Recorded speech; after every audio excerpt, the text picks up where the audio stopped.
नमस्कार, मी अमित मुंडे, पुणे प्राईम न्यूजमध्ये आपलं स्वागत आहे. मंडळी, मी आहे भिवाडीतील अप्पर सुपर नगर येथे आणि याच ठिकाणी तुम्ही माझ्या पाठीमागे पाहू शकता की हा एक झोपडपट्टीचा भाग आहे आणि याच भागामध्ये एक आपल्याला आपण जसं म्हणतो जी म्हण आहे की कोळशाच्या खाणीमध्ये आपल्याला हिरा सापडतो, त्याच प्रकारे इकडली एक घटना आहे. मंडळी, आता आपण आहोत 10x10च्या या खोलीमध्ये. ही खोली जरी लहान असेल तरी मात्र यामध्ये जे राहणारे लोक आहेत त्यांचे स्वप्न मात्र आभाळापेक्षा मोठे आहेत आणि हे देखील त्यांनी त्यांच्या कृतीमधून दाखवून दिलेलं आहे.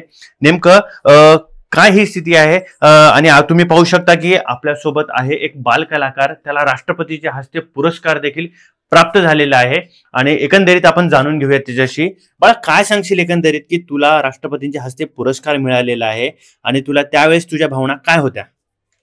पहिल्यांदा मी तर असं असती राष्ट्रपती भवनाच्या इथं आणि मला काकांनी सांगितलेलं की तिथं राष्ट्रपती टच केल्यावर त्याचे पाया पडल्यावर फूट टच करून तर तिथं मिलिटरी गोळ्या घालतात.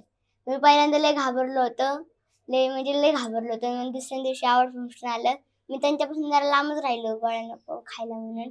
त्यांनी मला ओढून घेतलं जवळ आणि मला पाठीवर शाबासकी दिली आणि कॉंग्रॅच्युलेशन बोलले आणि त्यांच्या काहीतरी बोलले, तर मला खूप छान वाटलं.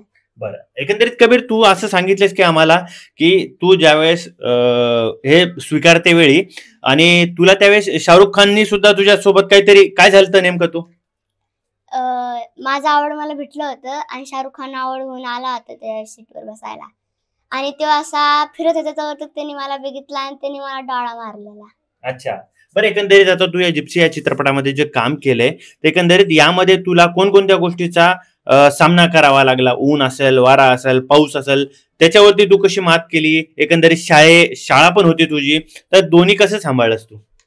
मला शाळा सुट्टी द्यायची होती, शूटिंगला पण शाळा सुट्टी देत होती आणि आणि जिप्सी करताना मला जास्त अवघड वाटलं होतं कारण की तिथे तेव्हा सोलापूरमध्ये लय ऊन असते आणि तिथे डांबरी रस्ते असतात सोलापूरला आणि त्याच्यावर बिना चपलीत चालायचं होतं, ते लय हे होतं.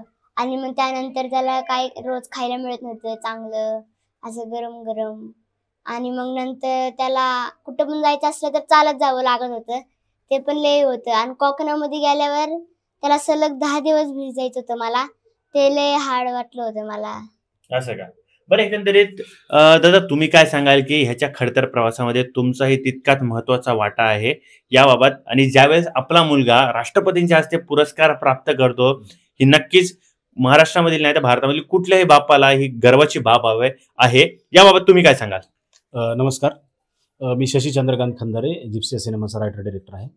तर आता तुम्ही सांगितल्याप्रमाणे खरंच कोणत्याही बापासाठी ती खूप गर्वाचीच गोष्ट आहे की आम्ही इतक्या स्ट्रगलमधून, इतक्या कष्टातून फिल्म उभी केली आणि ती नॅशनल अवॉर्डपर्यंत पोहोचली. त्याच्याही आधी आम्हाला जवळजवळ 25-30 नॅशनल आणि इंटरनॅशनल अवॉर्ड्स या फिल्मसाठी मिळालेत. कबीरला, आम्हाला, पूर्ण फिल्मला, टेक्निकल सगळ्यांनाच. पण हे खूप मोठं प्रेस्टिजियस अवॉर्ड असतं, जे भारतातलं सगळ्यात मोठं अवॉर्ड समजलं जातं, जे लहान वयामध्ये शाहरुख खान कबीर आणि त्याच्यावर अजून 1-2 कलाकाराला मिळालं आणि मोठ्यामध्ये शाहरुख खानला मिळालं. तर